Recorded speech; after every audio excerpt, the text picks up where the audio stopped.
वसुतं देवं कंसचाणूरमर्दनं देवकी परमानंदं कृष्णं वंदे जगद्गुरु कृष्णं वंदे जगद्गुरु। बोलो विष्णु भगवान की जय हो, गुरुदेव की जय हो। आज आपको वैशाख मास के महात्म्य की कथा सुना रही हूँ। पर प्रथम अध्याय है।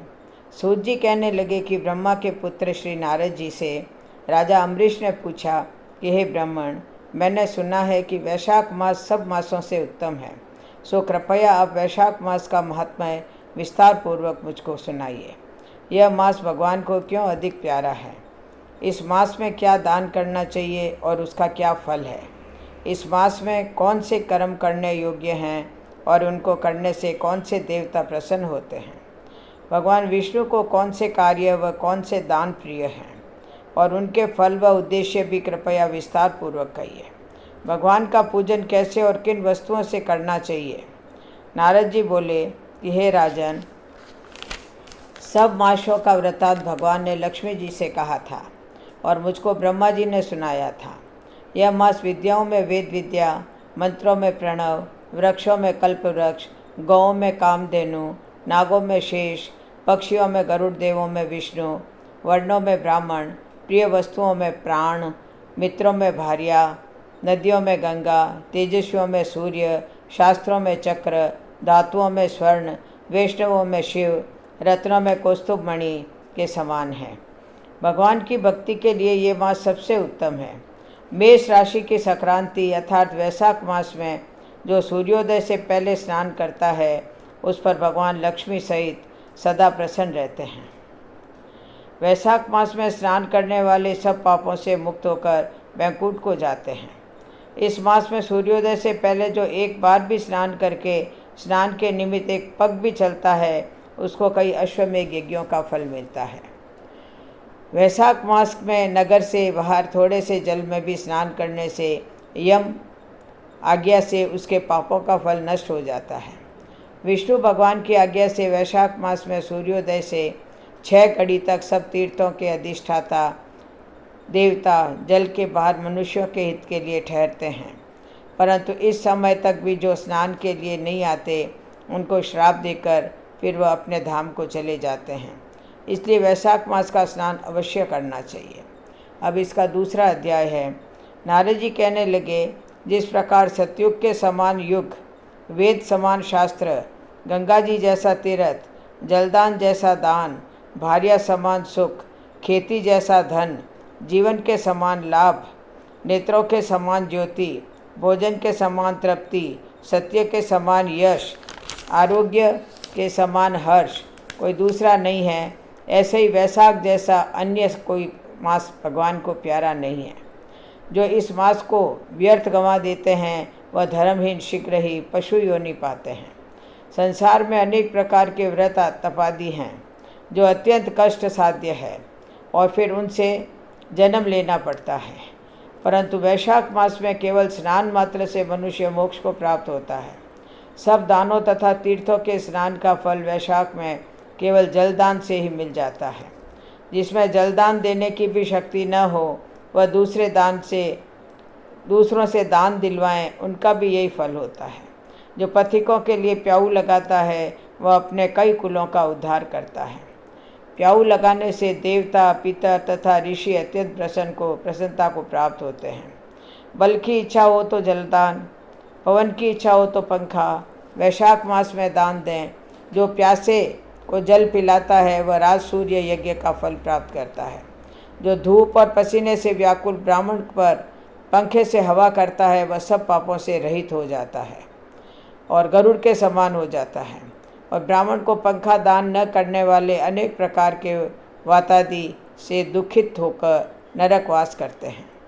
जो थके हुए ब्राह्मण पर कपड़े से हवा करता है, वह पापहीन होकर भगवान की सायुज्य मुक्ति पाता है। और जो शुद्ध हृदय से ताड़ का पंखा दान करता है, सब पापों से मुक्त होकर वैकुंठ लोक में जाता है। जो खड़ाऊ दान करते हैं, वे यमदूतों का तिरस्कार करते हुए वैकुंठ को पाते हैं। जूते दान करने वाले को न इस संसार में दुख होता है और न ही नरक यातना भोगनी पड़ती है। ब्राह्मण के याचना करने पर खड़ाऊ दान करने वाला राजा होता है। जो मार्ग में आश्रय के लिए घर बनाता है उसका फल ब्रह्मा भी वर्णन नहीं कर सकते। जो अतिथि ब्राह्मण को भोजन करावे उसके फल का भी कोई विस्तार नहीं है। अन्न दान पाने वाला अपने माता पिता को भी भूलकर दान ही को अपना सर्वस्व मानता है। माता पिता तो केवल जन्म के दाता हैं, इसलिए विद्वान लोग अन्न देने वाले को ही पिता कहते हैं। अब इसका तीसरा अध्याय है। जो मनुष्य वैशाख मास में ब्राह्मण को सुंदर चारपाई दान करता है और उस पर सोए हुए ब्राह्मण को हवा करता है तो संपूर्ण धर्मों के साधन से उसका शरीर निरोग रहता है। वह योगियों से भी दुर्लभ मोक्ष पद को पाता है। उसके पाप ऐसे ही जल जाते हैं जैसे अग्नि के स्पर्श से कपूर जल जाता है। उस पलंग पर ब्राह्मण के सोने से जीवन भर के जाने न जाने अनजाने पाप नष्ट हो जाते हैं। वह इस जन्म में सुखों को भोगता है और उनके कुल की भी वृद्धि होती है तथा यश और धैर्य मिलता है। जो वैशाख मास में ब्राह्मण को सुंदर तकिया दान करता है उसके सभी पाप नष्ट हो जाते हैं। बिना उसके मनुष्य सुखपूर्वक सो नहीं सकता और पृथ्वी का राज्य भोगता हुआ 7 जन्मों तक सुखी, धर्मपरायण तथा विजयी रहकर अपने 7 कुलों सहित मोक्ष को प्राप्त हो जाता है।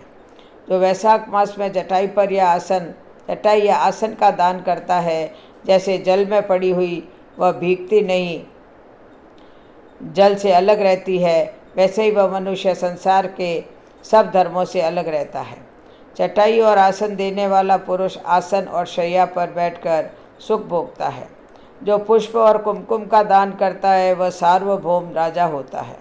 जो जल से भीगी हुई चंपा तथा कुश का दान करता है वह सब पापों से दूर रहकर सर्व सुखी देवताओं की सहायता से मोक्ष को प्राप्त करता है।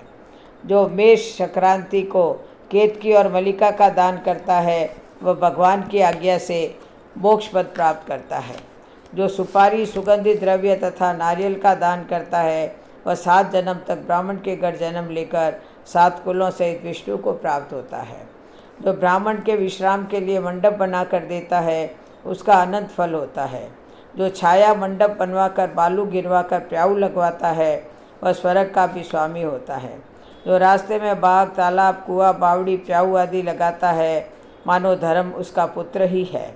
उत्तम शास्त्रों का सुनना, तीर्थ यात्रा, जलदान, सत्संग, अन्नदान, पीपल का वृक्ष लगाना तथा पुत्र यह समान ही है।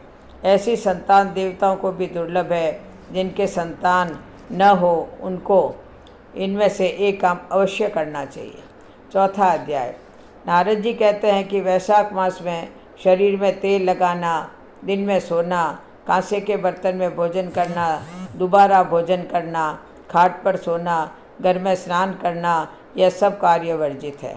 वैशाख मास में दोपहर के समय थके हुए ब्राह्मण के पैर दबाना सब व्रतों में उत्तम व्रत है। जो दोपहर में आए थके ब्राह्मण को सुंदर आसन देकर उसके पैर दबाता है वह सब बंधनों से मुक्त हो जाता है तथा गंगादि सब तीर्थों के स्नान का फल पाता है।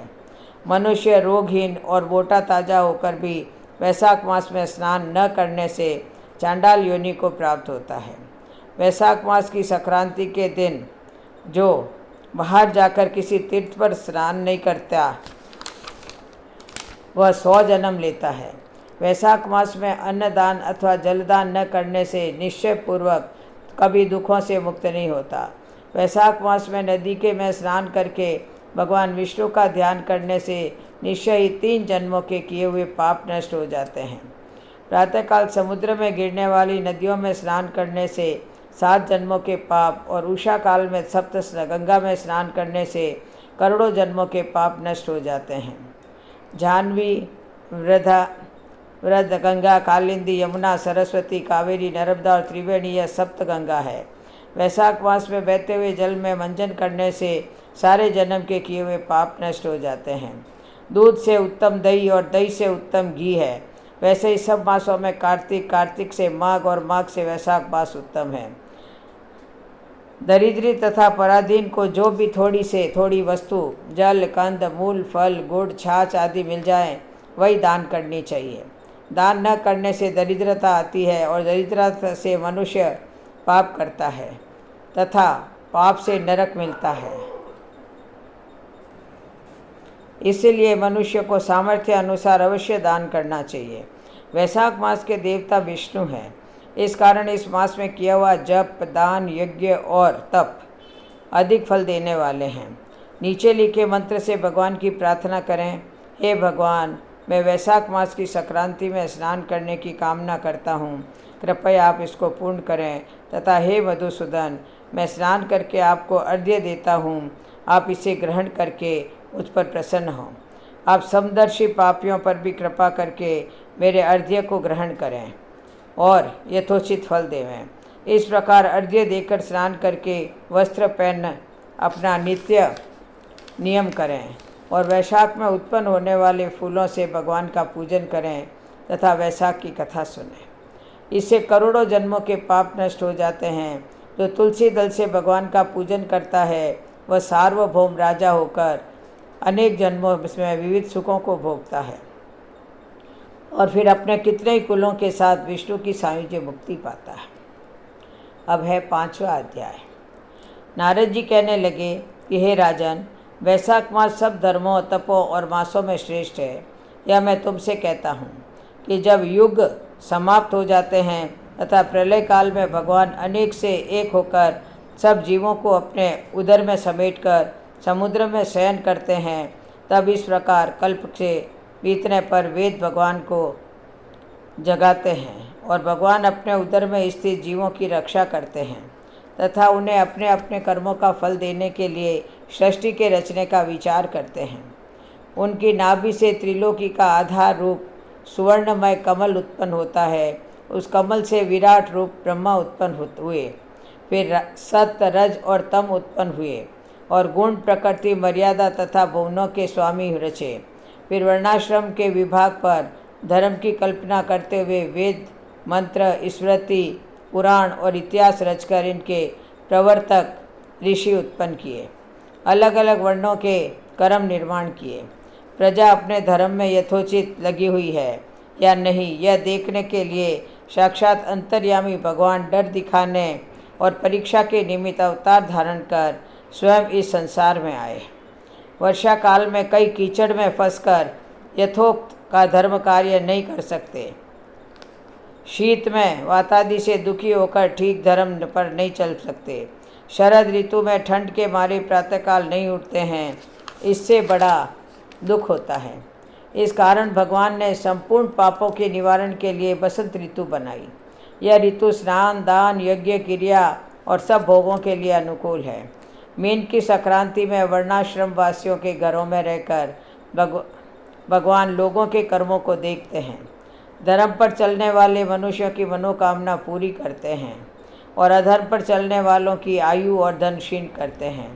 जो वैशाख मास में अच्छी तरह भगवान का पूजन करते हैं, अर्थात उन्हीं के रूप साधु महात्माओं की सेवा करते हैं तथा जो अन्य महीनों में नहीं करते वो वैशाख मास में ही करते हैं, उनकी पूजा आदि को देखकर भगवान उसको क्षमा कर देते हैं। भगवान भी पूजा से यह देखते हैं कि कितनी श्रद्धा है। भगवान इस मास में प्राणियों की परीक्षा करते हैं। अब इसका 6वां अध्याय है। नारद जी कहते हैं कि हम एक ब्राह्मण और छिपकली का इतिहास कहते हैं। प्राचीन काल में हेमांग नाम का एक राजा इक्ष्वाकु वंश में उत्पन्न हुआ। उस वंश के राजा ने अन्न दान नहीं किया, इसी से उसने चातक व छिपकली का जन्म लिया।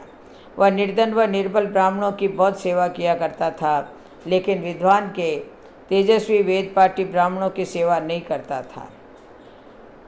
जो वस्तु स्वयं सुलभ है उसका दान नहीं करता था। उसका कहना था कि दुर्लभ वस्तु का दान उत्तम होता है। वह ब्राह्मणों का बड़ा भक्त, किसी की निंदा न करने वाला, शत्रुओं पर विजय पाने वाला तथा जितेंद्रिय था।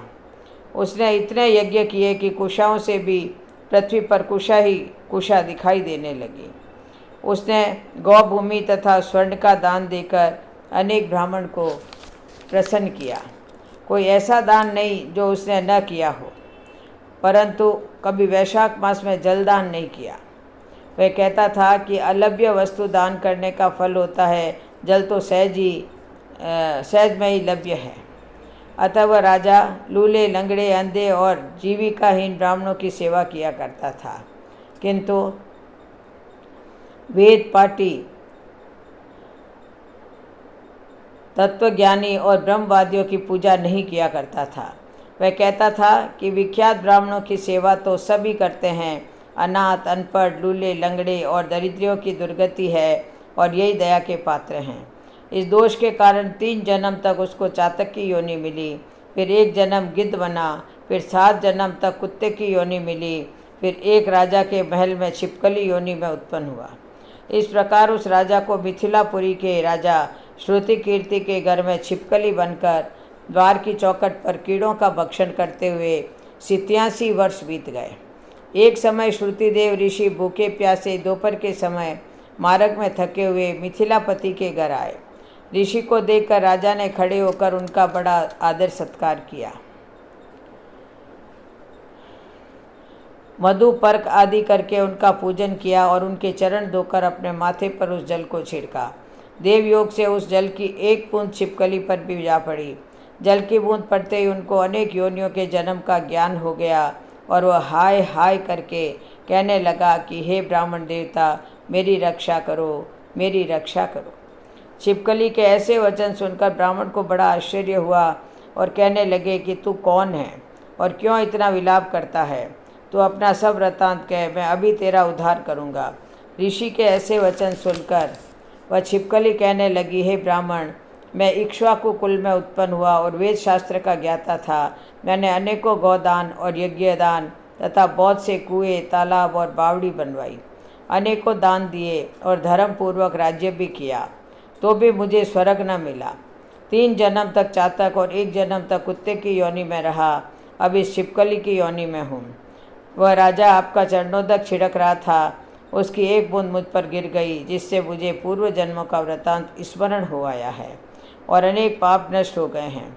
मुझको 28 जन्म तक छिपकली की योनि भुगतनी पड़ेगी, सो मैं इन जन्मों से डरता हूँ। अब आप कृपा करके कहिए कि मेरी यह दशा कैसे हुई। तब ऋषि ने अपने ज्ञान चक्षु द्वारा सब कुछ जान लिया और कहने लगे कि मैं तुम्हारी बुरी योनि का कारण जानता हूँ। तुम ध्यान देकर सुनो। तुमने भगवान के प्यारे वैशाख मास में कभी जलदान नहीं किया।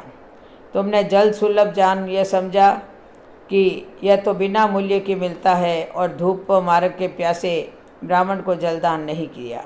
महात्माओं की अवज्ञा इस लोक और परलोक दोनों में दुखदायी है।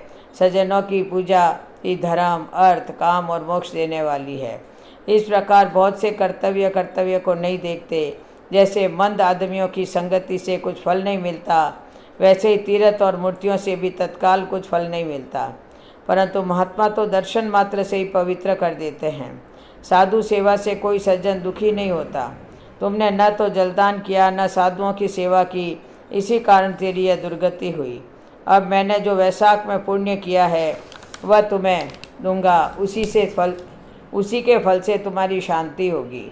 इससे तुम्हारे भूत, भविष्य, वर्तमान तीनों कालों के कर्मों के संस्कार दूर हो जाएंगे। यह कहकर ऋषि ने जल स्पर्श कर 1 दिन के वैशाख स्नान का फल उसको दे दिया। जल के छींटे लगते ही वह सब पापों से मुक्त हो गया और दिव्य रूप वो छिपकली का रूप त्याग नमस्कार कर आज्ञा लेकर स्वर्ग को चला गया और 10,000 वर्षों तक सुंदर भोगों को भोग कर इक्ष्वाकु वंश में ही महाप्रभावशाली काकुत्स्य नाम से उत्पन्न हुआ और 7 द्वीप का पृथ्वी का राज्य करने लगा। अब है 7वां अध्याय। नारद जी कहने लगे कि मिथिलापुरी का राजा यह अद्भुत चरित्र देखकर ऋषि के आगे हाथ जोड़कर खड़ा हो गया और कहने लगा कि महात्मा, इस धर्म को विस्तार पूर्वक सुनने की मेरी इच्छा है, जिससे यह इक्ष्वाकु वंश का राजा मोक्ष को प्राप्त हुआ। श्रुतिदेव कहने लगे कि राजा, तुम धन्य हो, जो युवावस्था में ही तुमको भगवान के प्रिय धर्म के लिए इतना प्रेम है। बहुत धर्मों के संचित शुभ कर्मों के बिना प्राणी की बुद्धि भगवान की कथा आदि में नहीं लगती। इस युवावस्था में इतना बड़ा राज्य पाकर तुम्हारी ऐसी गति को देखकर मैं तुमको श्रेष्ठ वैष्णव मानता हूँ। इसीलिए मैं यह श्रेष्ठ वैष्णव धर्म तुमसे कहता हूँ, जिसके श्रवण मात्र से प्राणी जन्म मरण के बंधन से छूट जाता है। जैसे प्रत्येक मनुष्य के लिए शौच, स्नान, संध्या, तर्पण आदि नित्य नियम है, वैसे ही वैशाख मास के भी कुछ कर्म है। वैशाख धर्मों के समान और कोई धर्म नहीं है। जो कोई इस धर्म को नहीं करता उसको स्वर्ग प्राप्त नहीं होता। जैसे बिना राजा की प्रजा उपद्रवों से नष्ट हो जाती है, वैसे ही बहुत से धर्म भी नष्ट होते हैं।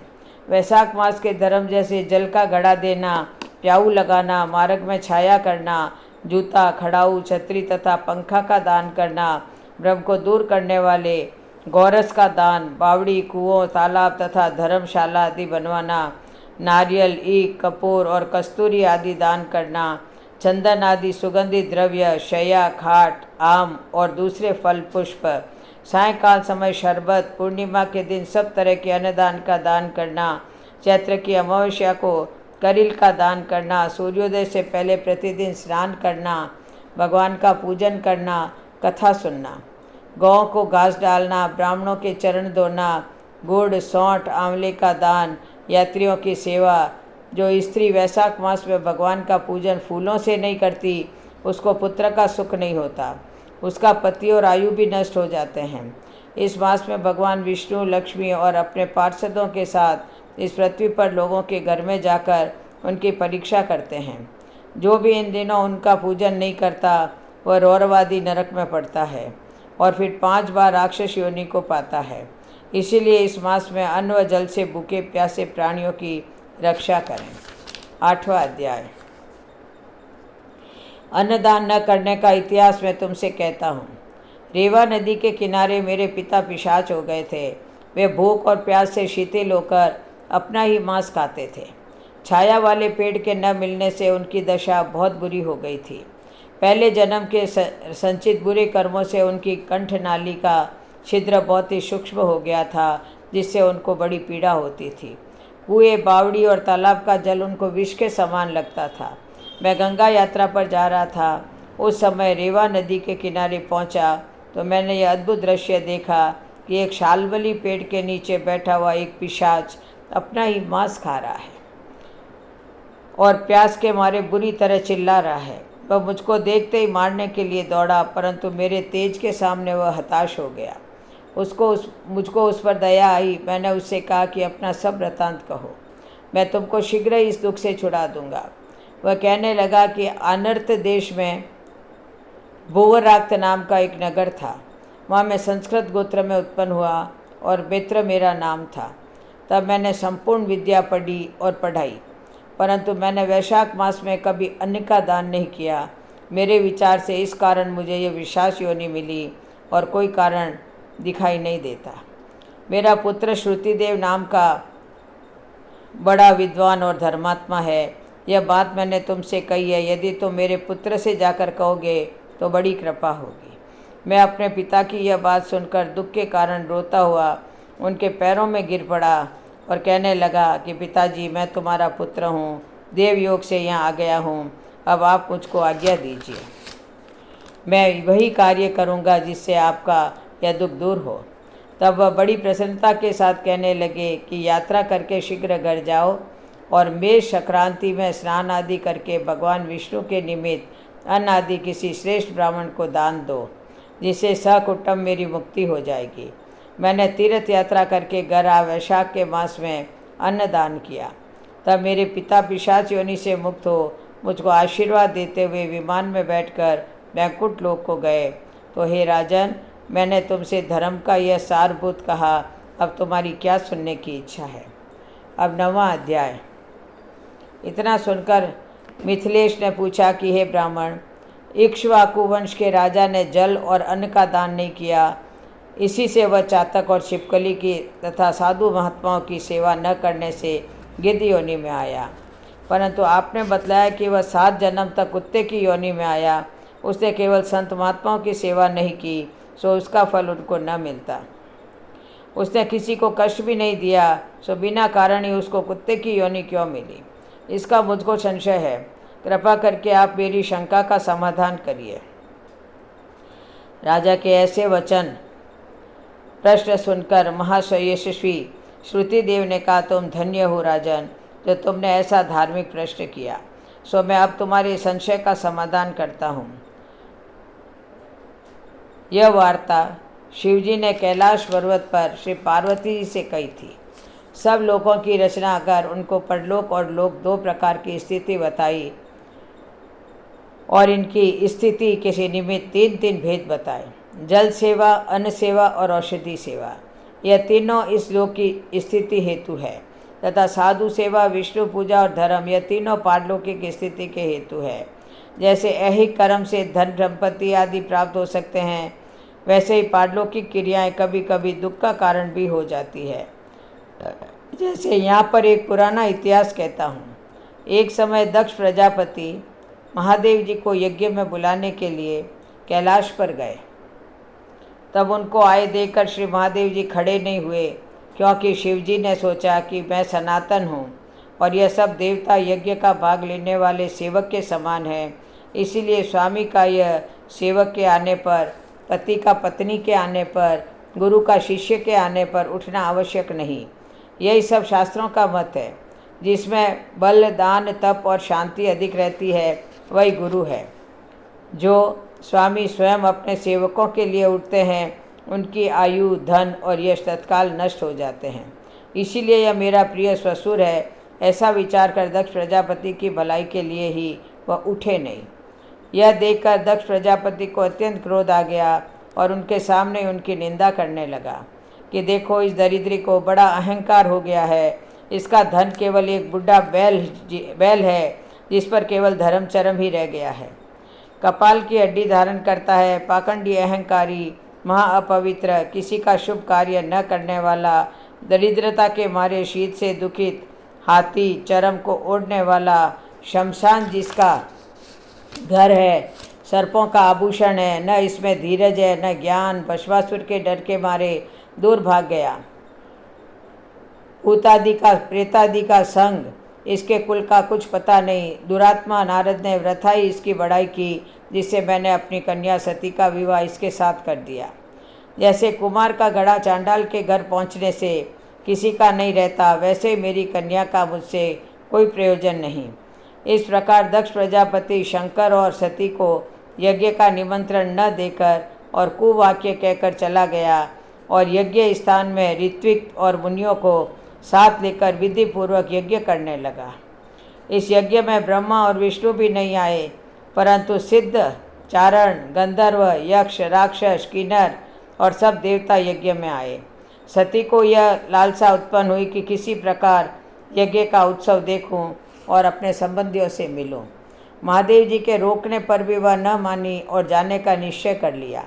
शिवजी ने कहा कि हे भद्र, दक्ष सदैव सभा में बैठकर मेरी निंदा करता है, वह तुमसे सहन न हो सकेगा। तुम अवश्य अपना शरीर त्याग दोगी, अतएव तुम अपने पिता के घर मत जाओ, इसमें कल्याण नहीं है। इस प्रकार समझाने पर भी सती न मानी और चुपचाप चल दी। तब पीछे जाकर नंदी ने उनका अपनी पीठ पर बिठा लिया और कितने ही भूत प्रेतादिक उनके संग हो गए। जब वह अपने महल में पहुंची तो किसी ने भी उसके साथ कोई बात नहीं की। तब शिवजी की बात याद करके वह यज्ञशाला में गई। वहाँ पर सभा के लोग सती से कुछ न बोले। सती चुपचाप वहाँ पर खड़ी रही और रुद्र की आहुति तक पिता की चेष्टा देखती रही। जब दक्ष ने रुद्र की आहुति नहीं दी तो सती ने क्रोध युक्त होकर कहा कि जो बड़ों का अपमान करते हैं उनका कल्याण नहीं होता। तुमने सारे जगत के रचयिता अविनाशी रुद्र को आहुति नहीं दी। यहाँ जितने ऋषि मुनि महात्मा एकत्रित हुए हैं, इन्होंने तुमको सुबुद्धि नहीं दी। ऐसा प्रतीत होता है कि विधाता तुम्हारे साथ इनके भी प्रतिकूल हैं।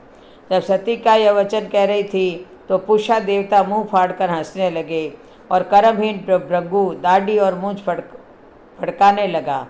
दक्ष निंदा करने लगा। यह सब बातें सुनकर सती को अत्यंत क्रोध आ गया और वह पति की निंदा सुनकर प्रायश्चित के रूप में सबके देखते देखते हवन कुंड में कूद पड़ी।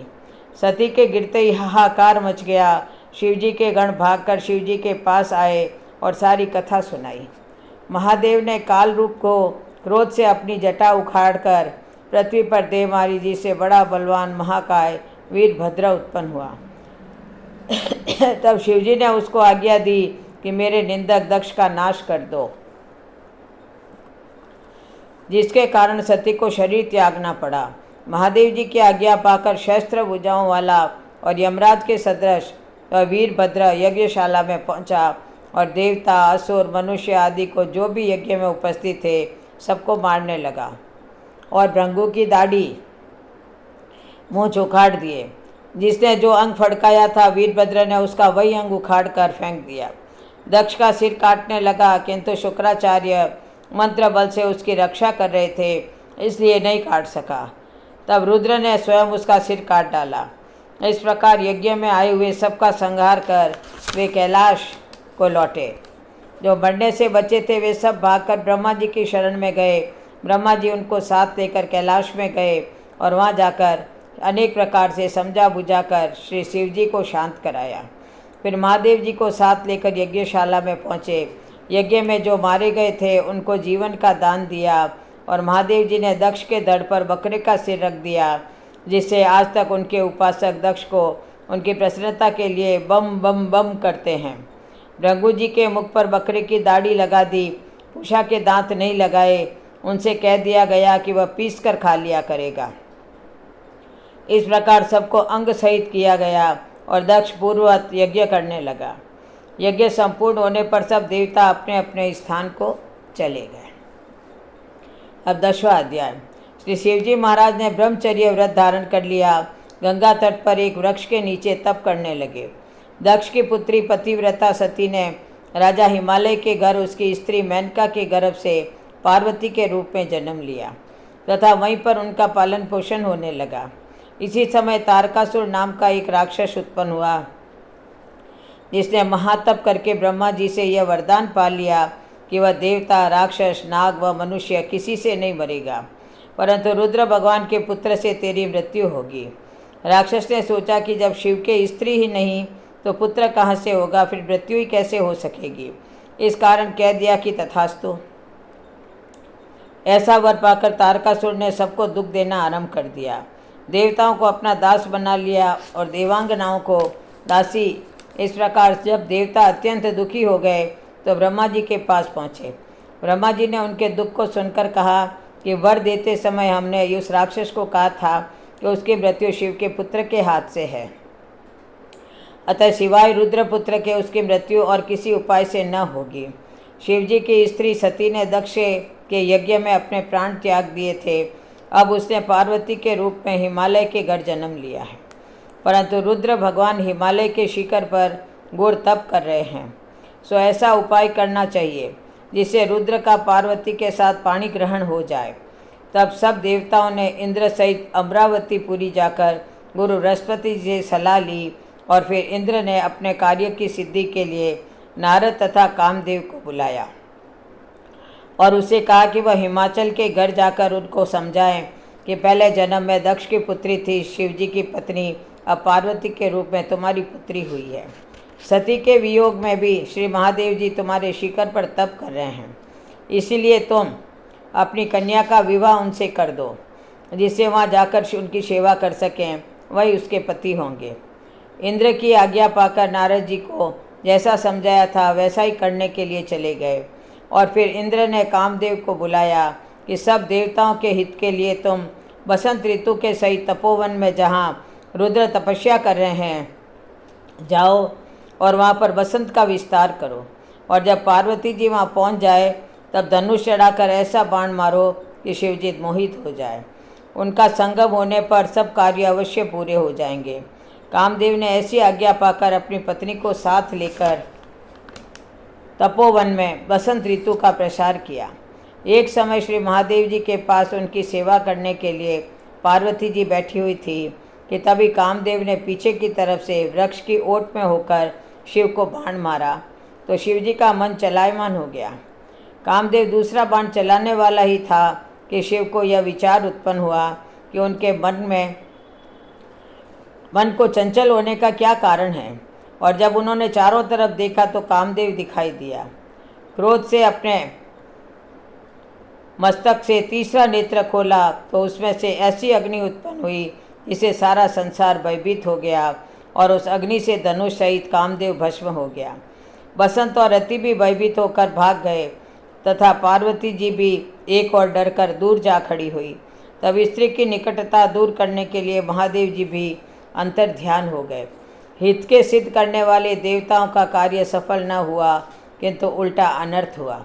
जो कोई साधुओं से दुष्टता करता है उसके साथ ऐसा ही होता है। इसी प्रकार वह इक्ष्वाकु वंश का राजा भी साधुओं को अप्रिय था, क्योंकि वह भली भांति साधुओं की सेवा नहीं करता था। इसलिए उसने महान दुख भोगे और बुरी से बुरी योनि में जन्म लिया एवं 7 जन्म तक कुत्ते की योनि में रहा। इसी प्रकार कामदेव ने शिवजी का अप्रिय करने से दुख उठाया। बोलो जय श्री कृष्ण। विष्णु भगवान की जय हो। वैशाख महात्म्य की जय हो। जय जय श्री राधे। जय जय श्री कृष्ण। जय जय श्री राधे।